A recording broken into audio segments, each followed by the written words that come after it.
Dear all, wishing you a very good morning and really thanks for showing interest, keen interest in joining this session as well as the initiative. So, this is the Market Insight Initiative, which is just commenced by the GJAPC. The reason of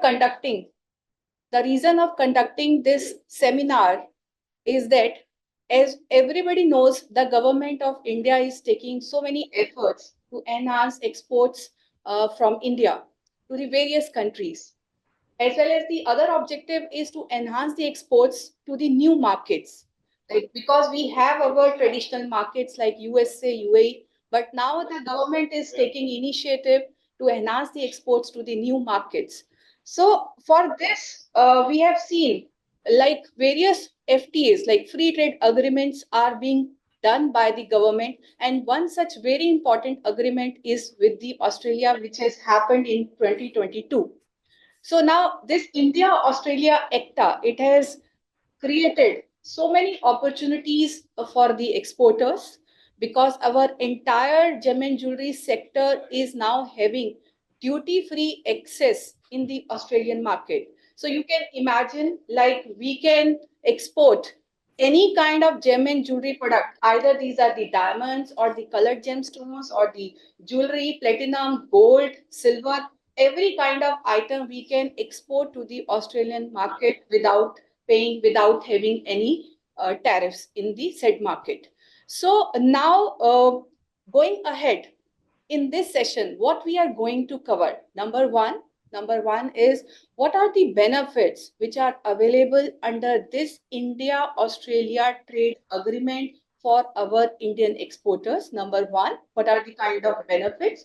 Number two is how you can take these benefits, because there are certain procedure.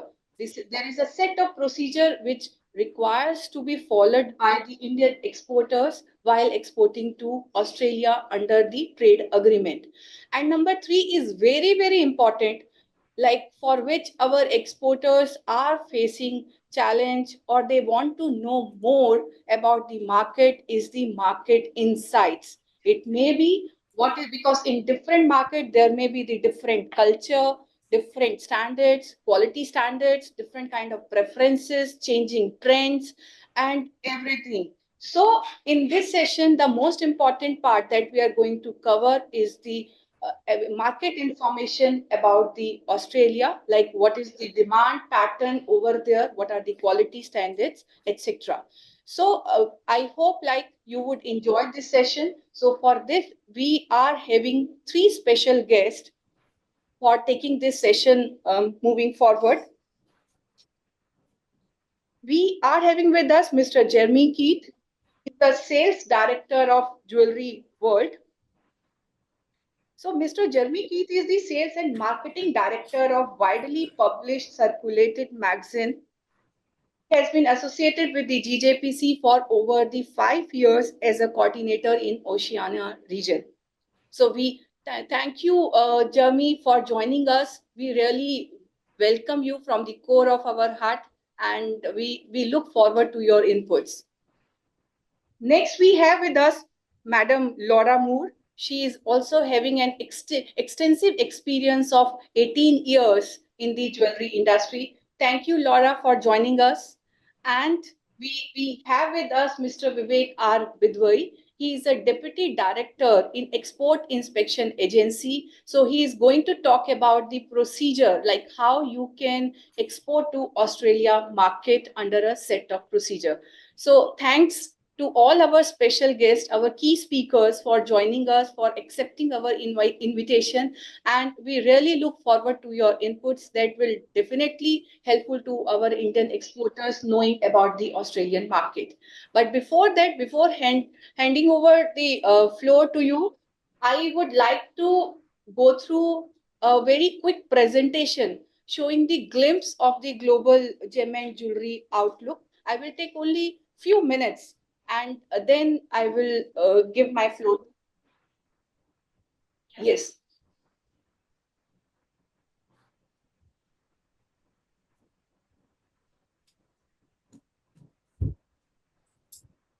Yeah. See the screen just. So, is this screen visible? Is this screen visible? Okay, next slide. So these are the 2023 figures. So in this case, if you can see, our world exports of gem and jewelry has been 865 billion. So this presentation will provide you certain facts like how much potential is in our Indian gem and jewelry industry. So our total world exports of gem and jewelry products are of $865 billion. It means around $900 billion. India's exports of gem and jewelry products are around $33 billion. With this, we have 4% share in our global market. So there is a lot of scope of increasing our share in the global market. We are at sixth position in the global market as a key supplier of various kinds of gem and jewelry products. So Switzerland is with 14.7% is the topmost supplier of in the global gem and jewelry market, followed by Hong Kong, China, 9.4%, United Kingdom, 9.3%, USA, 8.9%, UAE, 6.6%, India, around 4%, and then China is 3.7%. So you can see like there is a lot of scope to increase our exports in the global market. Next slide. So now what we have done is, this is the UN Comtrade data, that is United Nations data. So it states that India's export potential is of 72 billion. So dear friends, like we are at now $35 billion on an average. So we have the export potential of doubling our exports in near future. So $33 billion market is still untapped for Indian exporters of gem and jewelry products. So then is the commodity wise. If you go by the commodity wise export potential, so cut and polished diamond, though it is like declining phase, it is facing a declining phase, but there is an untapped potential of $18 billion. Gold jewelry, if any of the Indian exporters who are exporting gold jewelry in this session, so there is still a untapped potential of $14 to $15 billion. Silver jewelry, $2.5 billion. Colored gemstones around 500 million, lab grown diamond 5 billion, and imitation jewelry is around $250 million. So this is what about the untapped export potential, which is absolutely with the Indian exporters, which can be explored, and we can utilize this export potential moving forward. Next. So this is the glimpse of India Australia. It was signed in December 2022. So exactly 1.5 years back we signed this agreement. So Australia is offering duty elimination of 100% of its tariff lines and zero duty for 98.3 tariff lines, and remaining 1.7% lines will be free over the 5 years. So now what is the immediate duty free access? It includes all kinds of labor intensive sectors, either it is textile, agriculture, leather, engineering products, jewelry, and selected pharmaceuticals. So these are the products which we have taken and referred certain government documents only. Next. So now what is the benefit available? So I'm just giving a quick snapshot. What is the benefit available? So these are the important, we have taken only the key gem and jewelry products: pearls, cut and polished diamonds, colored gemstones, silver jewelry, gold jewelry, platinum jewelry, imitation jewelry, and articles of gold and silver. So on the first column, if you can see, these are the pre-ACTA tariffs in Australia. So our CPD, our colored gemstones, our pearls, they were already free before this agreement. But GJPC has recommended the government, like our jewelry products, any kind of jewelry products, either silver, gold, platinum, or fashion, they are attracting 5% duty. So GJPC has recommended the government of India to like request for the duty-free access in Australia, and we are glad to share that right now under this agreement, our all products are duty-free in the Australian market. So there is no duty, nil duty. So this is where we can take the advantage of this, our new opportunity in terms of the duty-free access in the Australian market. So now what is the main condition is only the product specific rule, that is CTSH plus 1.5%. So dear friends, 1.5% value addition. So it is quite feasible in fact. unlike unlike our previous trade agreements where value addition of 35% was required, now it is 1.5% required. So we have with us Mr. Bidwai also. So he is going to tell us about the certificate of origin which is required to prove how we can, कैसे ये 1.5% को आपने क्या करना है, prove करना है certificate of origin के through. Next slide quickly. So this is the quick numbers of the India-Australia gem and jewelry trade. So if you can see in 2023-24, our trade has reached to $2.3 billion, which was $1.3 billion in the last year. Next slide, please. So now in this case, India's exports of gem and jewelry, we are exporting finished commodities to Australia and we are importing rough commodities from Australia. If we can see finished products on the left hand side, polished diamond, gold jewelry, LGD, CGS, silver jewelry, imitation jewelry. So gold jewelry has recorded a positive growth of 7% after the signing of this trade agreement. On the other side, imports, we are importing rough commodities like gold bar, silver bar, rough LGD from Australia. So see, we have a very good complementarity between the two countries because we are importing rough and we are exporting finished. So this is a kind of partnership which is existing as of now between the two countries. Next. So in this case, if you can see the commodity wise, what we have done is, if you can see this second cell, like the gold jewelry, it is showing how much Australia is importing from the world, how much from India, and what is the percentage share of India. So I'm just taking one example. Rest, I will also share this document over the email. So import from India, if you can see Australia, $1.3 billion. So Australia global market से $1.5 billion का import कर रहा है gold jewellery का, but India से वो कितना ले रहा है, हार्डली 150 मिलियन. सो ज्यादा मटेरियल कहां से जा रहा है, यूएसए से, फ्रांस से, इटली से, and India is at the fourth position. So here is a good opportunity for our Indian gold jewelry exporters who can venture, who can take the advantage of this duty-free access in the Australian market and increase their exports. So there is a huge potential as numbers are showing. Similarly, I'm taking the silver jewelry because in silver jewelry also, next slide. Your colored gemstones, we are exporting only $2 million of colored gemstones, imitation $2 million we are exporting, and precious stones we are exporting only $5 million. So we have quickly seen how there is a big gap which can be filled in by taking advantage of this ECTA. And next is, so at this backdrop of, because there is an export potential in Australian market, as we have seen, there is the existence of ECTA, whereby tariffs are nil in Australian market. Indian diaspora is existing in the Australian market. It is a gateway to the other Oceania countries. So given all such kind of scenario, what we can do today is, our one team, it is talking about Mr. Jeremy and Madam Laura. They are talking about the market information, and Mr. Bidwai, he is talking about how you can take this advantage. Next, last slide. So over to you, Mr. Jeremy, and yes, stop presenting the slide. I hope everybody has got a quick snapshot of the entire global gem and jewelry market, Indian share, our potential and everything.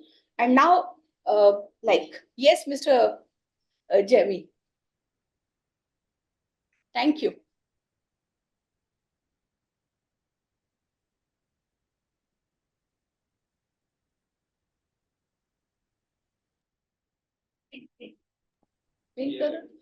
Okay, can you hear me?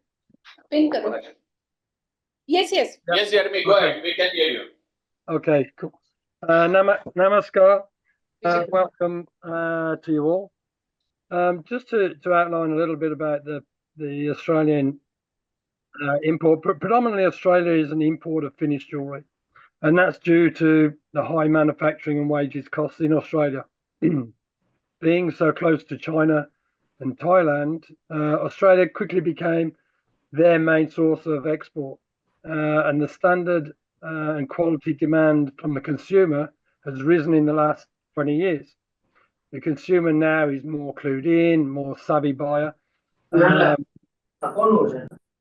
which is pushing the retailer to demand a higher standard from suppliers. India has started to become a large player in the Australian market thanks to the work that GJPC have done for finished goods and loose gemstones. Australia has been renowned for being 5-10 years behind Europe due to being remote and on the other side of the world. But the consumer trends have seen a transformation since COVID, as more people have had more screen time through interaction with people overseas, TikTok, their exposure to more trendy brands has pushed the consumer forward to the extent where they've actually, in some cases, overtaken the retailer. So the retailer is slightly behind the 8 ball when it comes to up and coming trends. So the retailer now is trying to up their game and get with current trends, while the Australian market is a mainstream and really European style type of jewelry. The multicultural demographics have increased, and the demand for alternative styles like cultural jewelry, multi-stone set goods, and handmade pieces is definitely on the incline. Branded goods, as far as Australia is concerned, predominantly come from Europe, like the UK, Italy, Spain, Turkey. And if we look at Pandora, for instance, Australia was the second largest distributor for Pandora, selling $150 million worth of beads in 1 year, which gives you an indication that Australia is not a market really to be ignored.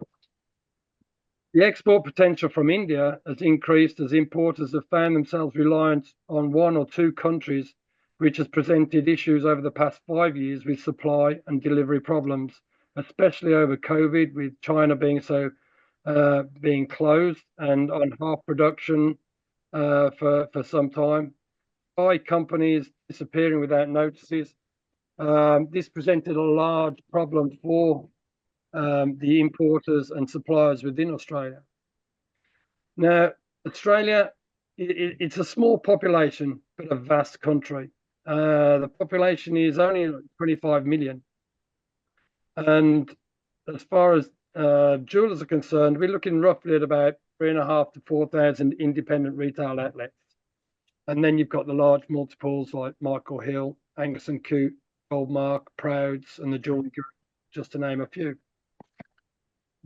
Now, when you're looking for new markets, I mean, there's a saying which spans any business, and that is, when your customers are spending less, you need more customers.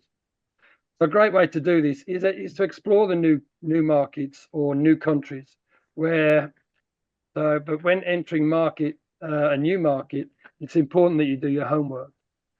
Most companies want to attack the US and the UK and look at these markets as having greater buying capabilities, but realize the competition is far greater from other suppliers around the world. So doing your due diligence is key. A couple of things. One, do your homework on design. So you check and you look at the country, make sure that country, you're manufacturing the type of design which that country demands. 2, go with real expectations. Don't look at Australia as the same as another American market, because it's not. It's different. It's a lot smaller. So it's important that you go with realistic expectations. Look at the competition within the country. So what are you up against? How many people are exporting to Australia? And you can see by the graphs the GJPC have put in front of you, you can see what your competition is. Be honest about your intentions. So a lot of retailers now, they want to see people come into the market and be there to stay.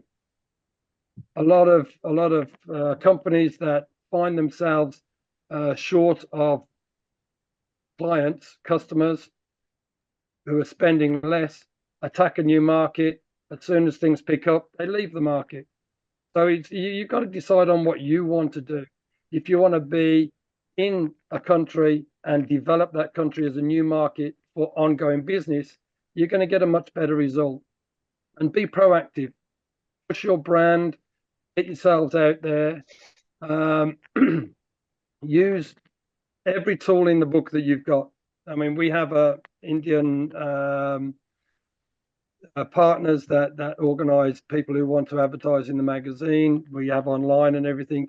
These are tools at your disposal to get your profile out there and repetitive. Okay, so keep it going. Show people that you're here to stay. You've got new product.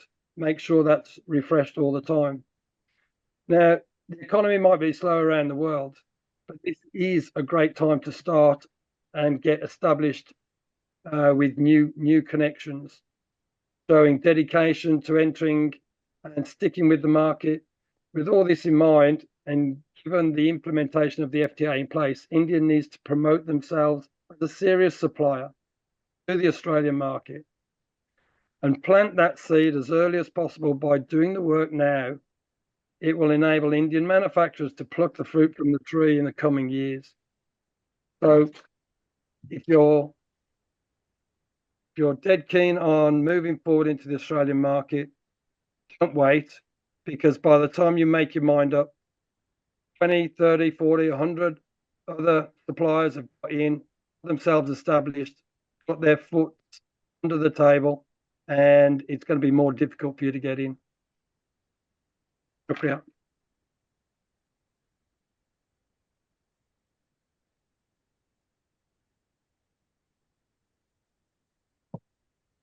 Thank you, Jeremy. Thank you for your insightful suggestions to get into this market. It's a great opportunity for our manufacturers to be part of this initiative. So now, Rashmi, we can introduce the panelists. Laura. So yes. So now, Laura, we really would like to hear from your side. Hi, everybody. Thank you so much for having me today. I appreciate everybody inviting us to come along. It's great to see so many here, so thank you for joining. I'm here to talk a little bit about some of the market opportunities in Australia as well, and the different channels that we have available for you to access into the market. If you don't mind, I'll share a screen and just a little short presentation just to give you a bit of a scope as to how much we have available here. The Jewelry Industry Network is a company that I established back in 2020 after being in the industry for a very long time, and we basically have a large collaboration of different brands that we use to connect with different people within the industry. We obviously work very closely with Jewelry World, so that's one of the assets at our disposal. But the Jewelry Industry Network has been built to assist suppliers as well as retailers, bench jewelers, gemologists, valuers, and everybody in the industry to connect together and to foster growth and sustainability within the Australian market and also globally. So the gin brands that we have, which we have established across all types of mediums, we have a full sort of omni-channel presence in the market, and we speak to pretty much everybody in the industry in some capacity, whether it's through audio or digital or face-to-face. We have multiple different brands that access different types of customers all the time. So the Jewelry Industry Network is our core brand. We have a membership inside that network where we work with suppliers and retailers to give them assets to build their businesses.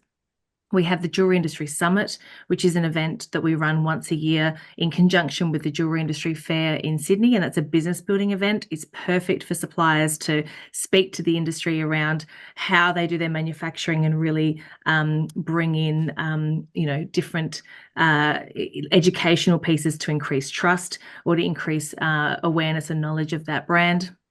We have the Jewelry Industry Fair, which is, again, a major event for us. We run one in Sydney, which is coming up in August, and one in Melbourne, which is in February next year at some beautiful locations, and I'll show you them shortly.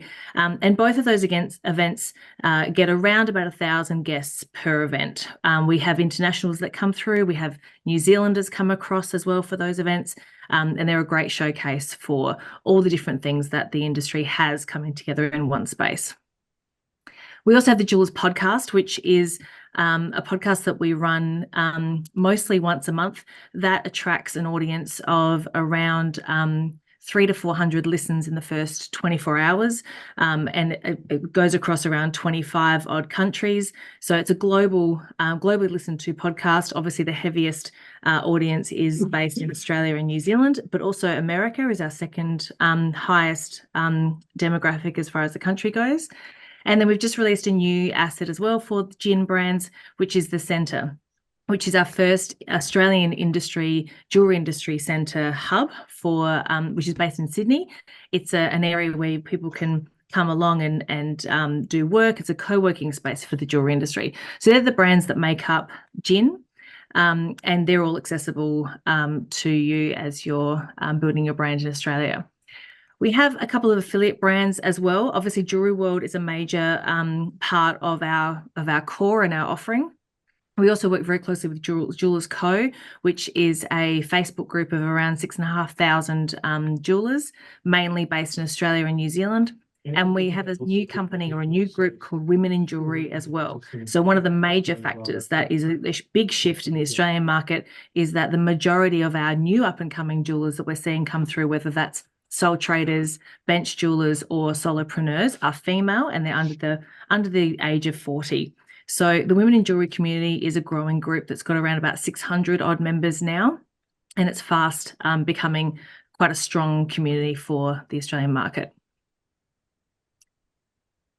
So across our reach, we have thousands of different followers in different capacities. We work across all different social media channels, and every single one of our brands has multiple social media channels. So we have everything from face-to-face community events, as well as our networking events in our major fairs. We also have state-based community events that we run very regularly. We obviously have audio. We have print and post media, and we also have digital, and now we have a physical office as well. So regardless of the type of medium that you would like to utilize, we have options for you to access thousands of retailers, thousands of jewelers through any one of these channels.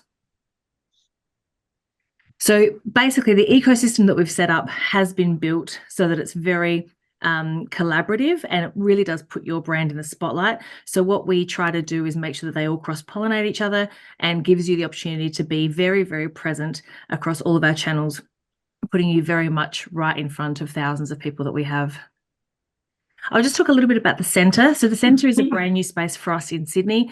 It's a 3-level location, 5-10 minutes from the CBD with free parking. So as a supplier, if you're coming into Australia, and you're wanting a space to have an office or do a product demonstration or a meet and greet with customers, it's the perfect space for you to be able to utilize that. It's got a fully secure walk-in safe. It's extremely well secure. So it's actually prior to us leasing it was a jewelry manufacturing studio. So it's extremely well equipped for the operations that we would run in the jewelry industry. It has everything from consultation areas, meeting spaces. You can hold product demonstrations and events in there, or training sessions. A mail service, if you're looking for like a virtual office in Australia, it's a perfect mail office for you. But you can basically utilize it as your home if you're traveling into Australia.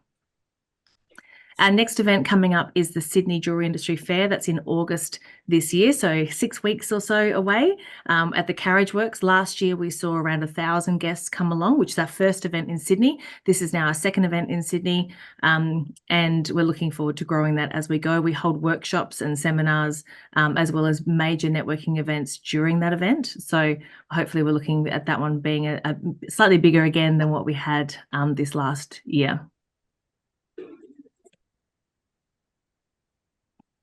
This is just some pictures of our soiree. So we had 200 odd people at our networking event last year, probably one of the biggest networking events we've seen in the jewelry industry for quite a while. It's been quite a long time since we've had a nice big networking event for the Australian market. So it's been fantastic to see the adoption of this new event. The next event after this is in Melbourne at the Royal Exhibition Building. It's a stunning space, a heritage listed exhibition building in the middle of Melbourne, and that's on the 1st and 2nd of February. Our event has run this in Melbourne for 3 years. This is our 4th event in Melbourne, and it's growing every year.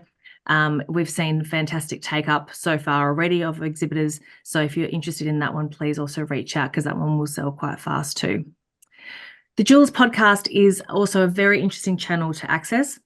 It's very conversational. It's a very sort of potent channel for you to utilize. It really does get across your stories and drives people to your website, but that's another area of interest for a lot of our suppliers to take up, because it does give them a different access to the market. And obviously Jewelry World. So this magazine is sent out to 4,500 physical addresses every month. We also have 20,000 people in our EDMs, and we have really strong digital traction on all of our social media channels and also website. So that's a monthly magazine. And we've also just won Luxury Jewelry Publication of the Year 2024. So we've done a full rebrand, and I'm really looking forward to increasing the scope of that magazine too with you. As I mentioned, the Women in Jewelry group and also our Facebook groups are really quite strong for us. We have great channels and communities that access those groups every single day. The Women in Jewelry one in particular is growing, but we hold networking events with them physically, as well as workshops and educational seminars. So there's opportunities within that group on a sort of a separate scale. So that's quite an interesting one to watch. But across all of our channels, we have a very strong market presence. We communicate with the retailer, the retailer and the supplier every day in some capacity. So regardless of, I suppose, what your objectives are in the industry, there's a channel that will sort of suit you. If you're looking at finding jewelers who are looking for rough stones or loose materials, we have probably the largest audience of bench jewelers and manufacturers here within the Jewelry Industry Network group, and also even with retailers and suppliers maybe who are looking for larger brands or larger ranges of products. We speak to all of them as well. So it's a really strong channel to access. Thank you very much. That's all from me.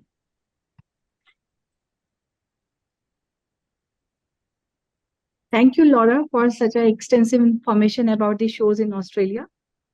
So now we can move ahead with Mr. Bidwai, who is going to share like how we can export to Australia with certain by following certain set of procedures. Yeah, welcome, Mr. Bidwai. Are you there? Good afternoon, madam, and everybody over here. Am I audible? Yes, you are audible. आप वहीं से ही अपना presentation share कर सकते हैं. Yeah, I will just share my presentation. I will talk through the presentation. Ji. So,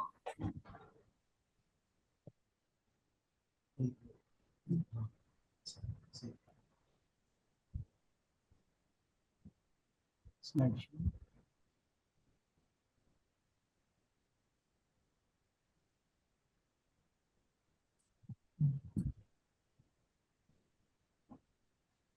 Is the presentation visible? Hello.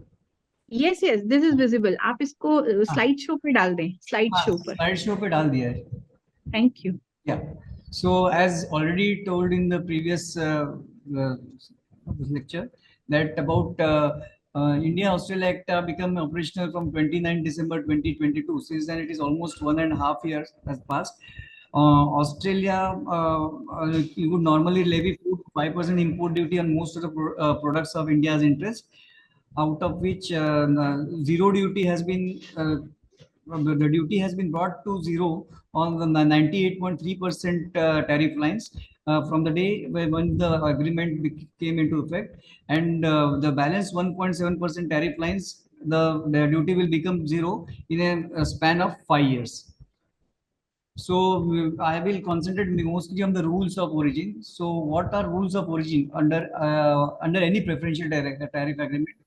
It says it is a set of rules that is used for determining whether a product can be considered as originating in the party that is party to this agreement, and hence becomes eligible for treatment under India-Australia ECTA. So for any product to be eligible for preferential treatment, the set of rules given in the India-Australia ECTA needs to be complied. So basically, what is the purpose? Purpose of rules of origin is to determine the eligibility of the goods for importing the preferential getting the preferential. Sorry to cut you Bidwai ji, आपके slide शायद move नहीं कर रहे हैं, आप slide नहीं move हो रही है। मूव कर रहे हैं, हाँ नेक्स्ट स्लाइड पर आप नहीं गए हैं, आप इसको स्लाइड शो पे भी करिए। एक सेकंड। हाँ।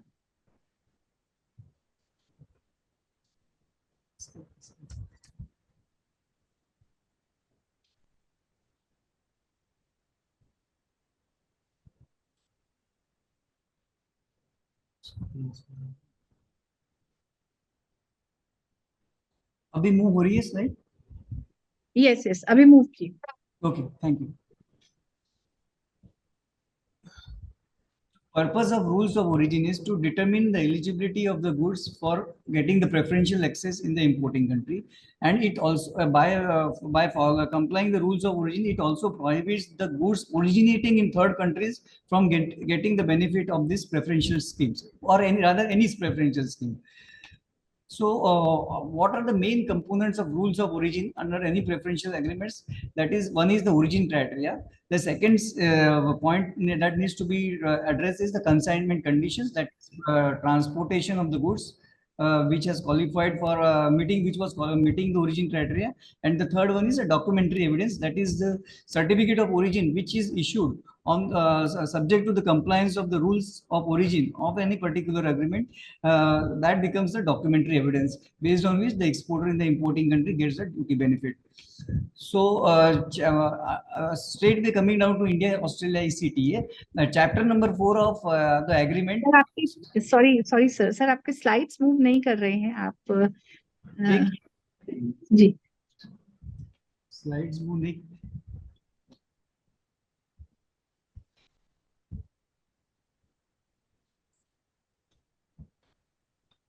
yes, now we are at the next slide. Yeah.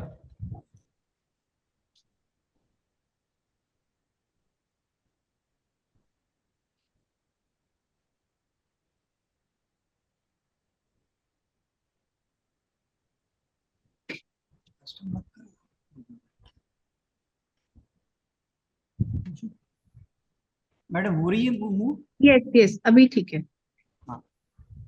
So the main components of rules of origin is the origin criteria, which determines the origin of the goods. Then once the origin criteria has been complied, the exporter needs to ensure that the consignment conditions are given in the agreement has to be met, that is permitted mode of transportation.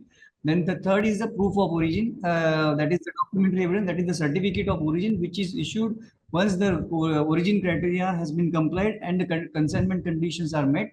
The certificate of origin is issued by the designated authorities in India. Then chapter number 4. Madam, slide move हुआ? नहीं sir, नहीं।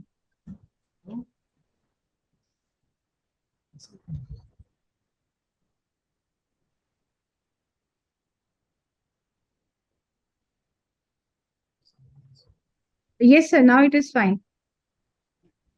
Fine है तो क्यों? No, अभी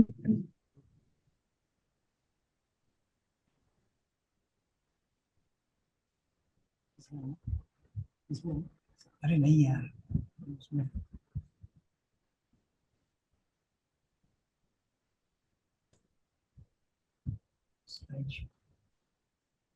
slide show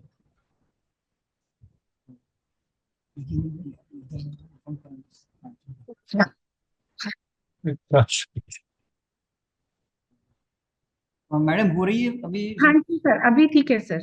हाँ, so chapter number 4 of India Australia ECTA talks about rules of origin. Then there were about 14 articles which broadly gives the rules of origin, and there are some certain supplementary rules which helps the exporter to ensure that his compliance to the origin criteria is met. So I will not go through all the articles, only broadly 2-3 articles I will just concentrate on in this presentation. So When can a product can be considered as originating? It can be considered as originating if it is wholly obtained in India, or else it has been manufactured in India using non-originating or imported raw material which has undergone sufficient working or processing in India. On the other hand, a product using imported raw material is non-originating if the imported materials have only been subjected to minimum operations in India. Further, I would also like to add that any material whose origin cannot be determined will be considered as non-originating. So this Article 4.2 basically talks about the definition of originating goods. Article 4.3 will give you the conditions when can the goods be considered as originating if you are using a non-originating material, and Article 4.4 says when can you consider the goods as fully obtained. So specifically, Annexure 4B of the agreement lists out the product-specific rules along the various tariff lines. And for those goods for which there are for those tariff lines for which the product-specific rule is not available, then there is a general rule which states that there should be qualifying value content of at least 45% and change in HS code at 6-digit level. But for gems and jewelry, there is a PSR which states that the value addition should be that is qualifying value content should be 1.5% minimum, and there should be change in HS code at subheading level, that is 6-digit level. Broadly speaking, just a single side goods shall be considered as wholly obtained if they meet one of the 10 conditions given in Article 4.4 of India-Australia ICTA. For gems and jewelry, I don't think any of the exporter can claim that these goods are wholly obtained in India. So naturally, the other option is to ensure that the compliance by complying the rule of not wholly obtained that is given in Article 4.3. Again, it is QVC 1.5% plus change in HS code at CTSH level. Then, whenever a non-originating material is used, the exporter needs to confirm that the processing and operations go beyond the minimal operations that have been defined in Article 4.7. There are about 10 operations which have been listed in Article 4.7, which when done on the non-originating material will not confer the originating status. For example, to list a few: packing of non-originating materials, changing the packing, then simple cutting and slitting operations carried out on the non-originating material. Only carrying out these operations and no other operations will be considered as minimal operations, and then it will not qualify as originating. So this is just a few examples of product specific rules listed out in Annexure 4B. For this session, I have the HS code which has product specific where your goods fall under HS code 711319, which clearly states that there should be change in HS code at subheading level, and qualifying value content should be at least 1.5%. Then there are other set of product specific rules. For example, for fruits, the fresh grapes, if we want to export, then it should be wholly obtained. It doesn't allow use of non-imported grapes. Then for certain metals like iron ingots, it requires that there should be certain processing carried out on non-originating material, that is melting and pouring of the imported raw material should be carried out in our country. So that is not within the scope of this session anyway. So this is the build down formula for the other products. Again, this is not the part of this session. If for just academic purpose, QVC is calculated by FOB value minus value of non-originating material into 100 divided by FOB value. So whenever the exporter is exporting a gold jewelry, plain gold jewelry, if he's making his jewelry from imported gold bar, then he will have to estimate the value of non-originating material, and that non-originating material will have to be subtract value of that non-originating material will be have to be subtracted from FOB value, and when you express it as percentage, then QVC will should be more than 1.5%. So so this is the cost sheet which when the issuing certificate of origin, the any certifying issuing office will request for a cost sheet from the exporter. The model of which is given, format is given over here, in which he gives the value of the FOB value of his product. Then he has to calculate the value of non-originating material. He also needs to give the what quantity of non-originating raw material, that is gold bar, he has used to produce the X quantity of gold jewelry. And then on the basis of simple calculations and the formula which I have shown in the earlier slide regarding the qualifying value contents, he has to present all this data in this sample cost sheet and submit it with the application. So this is a sample item-wise calculations. Suppose if the exporter is exporting different varieties of gold jewelry, suppose he is exporting 10 pieces of bangles, 10 pieces of pendants, 10 pieces of earrings, then for each and every line item in his invoice, he needs to make this item-wise calculation and separate cost sheet to ensure that all the line items covered by that invoice and hence by that certificate will be qualifying and meeting the rules of origin for which the certificate of origin has been issued. Then there is one more supplementary rule which exporter may like to know. Any indirect material shall be considered to be originating without the regard to where it is produced. Means any material which does not get directly incorporated in his final product, for example fuel or tools which may be using for making the jewelry, dyes, etc. The cost of that doesn't get even if those are imported, it will not be considered as non-originating while calculation of QVC contents. Then once the rules of origin are complied, then he has to ensure that the goods are transported directly from India to Australia, or if due to some reasons the shipment goes directly from India to Australia, he needs to ensure that the good has not undergone any subsequent production, any other processing in the territories of the importing country other than unloading, reloading, repackaging or relabeling, etc. And it remains under the customs control of the non-parties. That is, in the intermediate country, it should remain under the customs control. Then for certification procedures under India-Australia's ETCA, the certificate of origin can be issued prior to the shipment once his export invoice has been prepared or within 5 working days from the date of exportation. However, in exceptional cases, when the certificate of origin is not issued within 5 working days, it can be issued after the shipment, but not later than 12 months with the additional endorsement of issued retrospectively in the certificate of origin. However, the exporter may mark that the certificate of origin cannot be issued for the shipments which are more than 12 months old.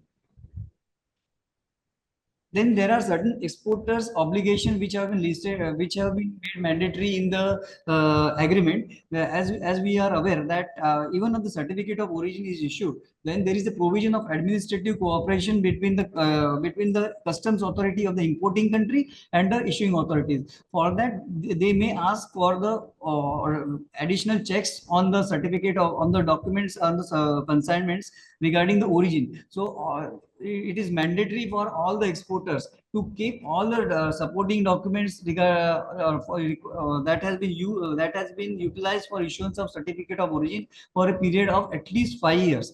For example, the exporter needs to maintain appropriate commercial accounting records for the production and the supply of goods, and all the cost sheets which give details of material level, overheads, and any other elements that would have been gone in calculation of qualifying value contents as per the requirement of India Australia ETCA. Then the question is how the certificate of origin is issued. The certificate of origin is issued not manually, it is issued through the common digital platform of DGFT. The link has been given, that is co.dgft.gov.in. It is issued only online and in electronic format, and there is no need for hard copy.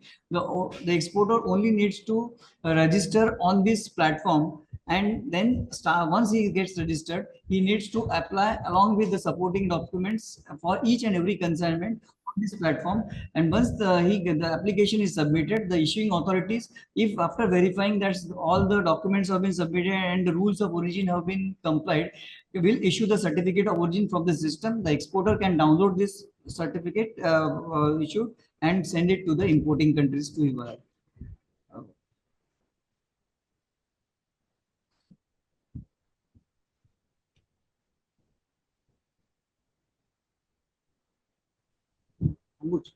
So thank you, Mr. Bidwai.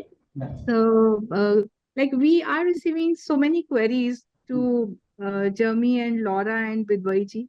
One, they are having queries, and second, they need information like all such slides and other document that you have shared. So now we are going to have query session. So all the participants may have asked the questions to our eminent speakers. Thank you. So you can even put your query in a chat box, or it is a webinar. It is not in a webinar mode, so you can directly interact, in fact. Thank you.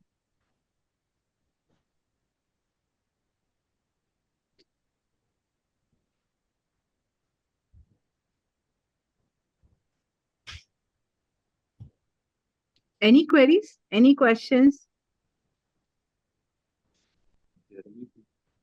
So there is a question from Mohit. How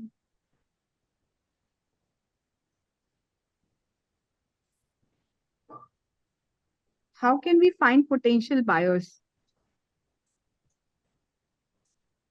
So any answer from these speakers? Hi, I'll tap in unless Jeremy wants to go ahead. There's lots of different ways of finding them. In fact, I'm always astounded by the number of new jewelers and new businesses that we are finding in Australia. So we're constantly finding new people too, which is quite exciting about this market. But certainly reach out to us in regards to which channels might suit you the best. Because we have such a broad offering, you can certainly pick and choose which channels work best for you depending on what you're supplying and what you're selling. So if you're loose materials, and whether it's tools or loose stones, gemstones, manufacturing material, those channels might be best in a specific category. If it's finished jewelry, we can certainly direct you into the right category there as well. So there's lots of different ways that we can help you put you in front of these people.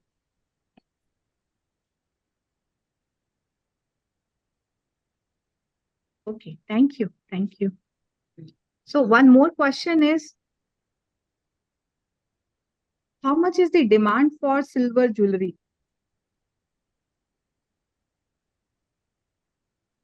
See, Not sure. Yeah, the next question is being asked is, how much is the demand for silver jewelry in Australia market? So any input for this? I think you'll find the Australian market is no different to any other market.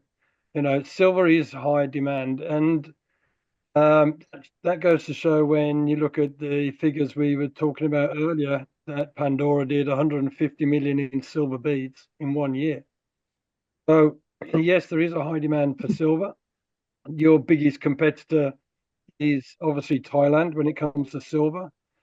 The consumer does want quality, but there's always room for new suppliers to come in to the market. So it's a case of do your due diligence, look at the designs and patterns that you are producing, and if they relate to the Australian market, then you should have no problem getting into the market. Okay. So another question is, are Indian The merchant other thing that I'd add exporters to that, and I think you eligible? want, and apologies, it's not to answer the question directly, Mark, because I do think. Sorry, what was the end of the question? They are Indian merchants. Yeah. But one thing I would say about SEQ and East Bank particularly, that I do believe there is value in signing it. I Sorry, think would you from a mind repeating the management point question? of view, we need to overlay Yeah. I reporting. can only hear So, someone in the How background. quickly the there average is some availability and noise. actually make it as a trading portfolio. But if we were to. I'm in leave an East a Bank shared on the office, so market I've got sign a bit of now, background noise it leaves here. the door open. Okay.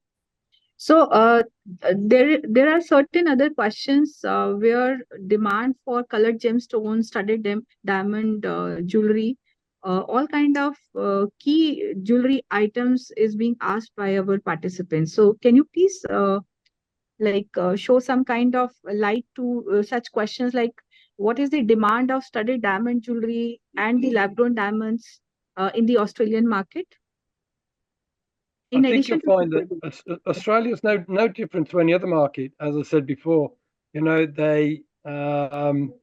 we take in the imports a lot because we don't manufacture a lot in the country, but they take in all different types, whether it's lab grown, silver, gold studded, with the multicultural diversity that we now have in Australia.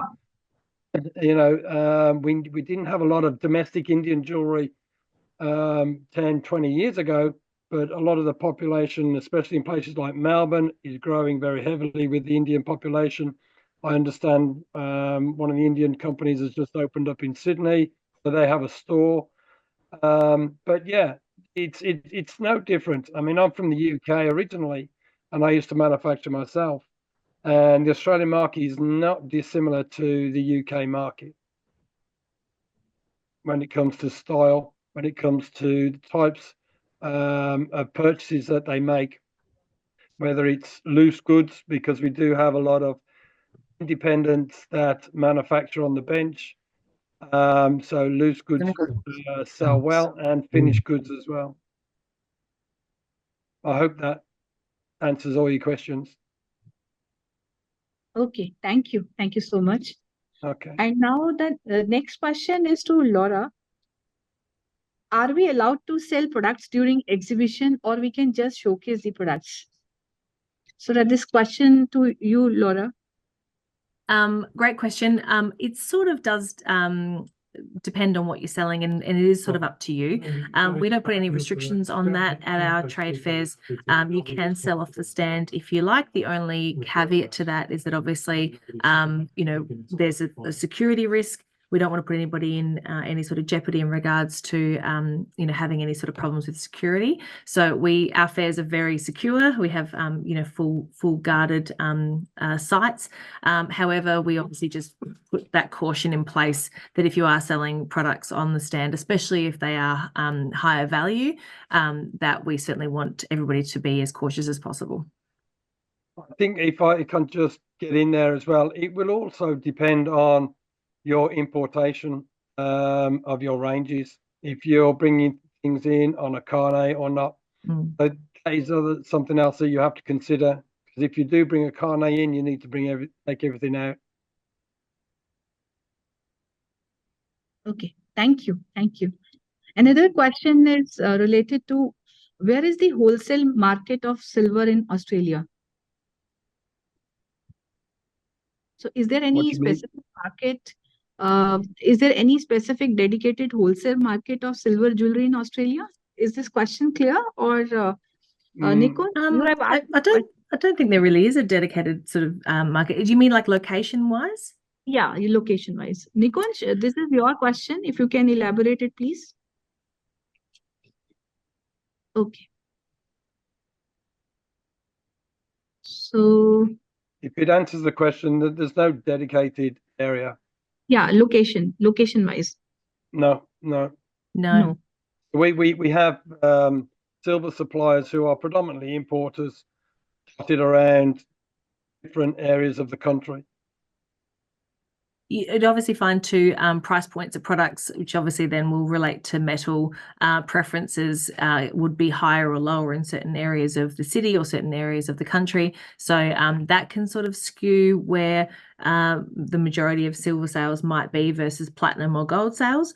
But it's pretty diverse, and you might find that a country town would sell more silver than a city that's very close to it. But yeah, it's a very big country that's very diverse, so there's no real location specific data on that.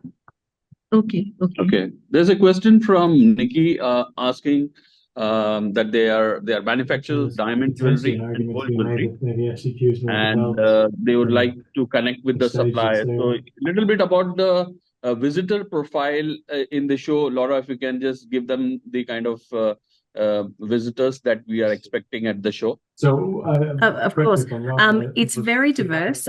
Because we do reach everybody we speak to. You know, we do have quite a lot of different people coming in. Historically, people that would travel and attend a lot of the trade fairs prior to ours starting would be single store operators and potentially in a group situation. So we're now finding that we're reaching higher end buyers, multi-store independents, as well as bench jewelers who have the next step. who are selling high value Yeah, the products, next but they're step looking is for we actually do high it. value, good quality, loose gemstones or tools or from a manufacturing capacity. So we've got quite a good cross section. It's also a really good market to start to build your audience from an aspirational point of view. So if you're looking for that lead generation for the future of your business, our audience are much younger than historically what has attended trade fairs in Australia. So we are finding that if you're getting in there early with this audience, that you actually might find you have a long relationship with them. Okay, thank you, Laura. I would request all exhibitors who are interested in this market, there is this opportunity of the trade fair upcoming. So GJPC is partnering this show, and we having an India presence at the show too. So please take that opportunity to write to Vivian. We will share the details. We have got your email IDs. We'll share all the details and share more information about the opportunities in Australia. I think, Rashmi, we can take this offline and probably. Yes, I think so. There are so many queries which are coming up. So what we can do, you can put us the query over the email, and we are also going to make one group that's where we are going to share market insights information. Well, So in that group, we can take up your and query. that's what I was kind of questioning the stage And from also the we CRM can point of view a share little bit. every kind is of It's presentation. not And also we can share all the documents that we have discussed today, either by Mr. Bidwai and myself also. And your queries can also be taken over that group. And we are going to email all kind of stuff and material over the email. So we have got queries like about the sharing of presentations. So yes, absolutely, we are going to share all presentations and material. Even whatever are the deliberations of this session, we are going to document it and going to share that brief document for your future reference. So this is the, I think so we can end the session right now. And Vivian, you can give your email in the chat box.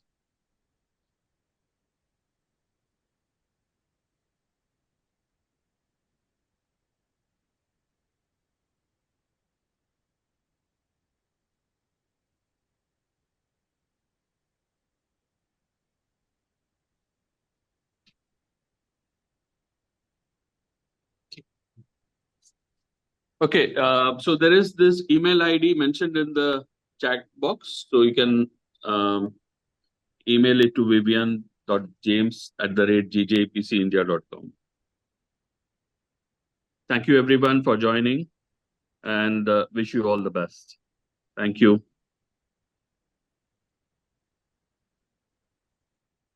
Thank you all speakers and participants. Thank you so much. Thank you all very much. Thanks for having us. Yes. Thank you. Thank you. Take care. Hopefully see you in Sydney.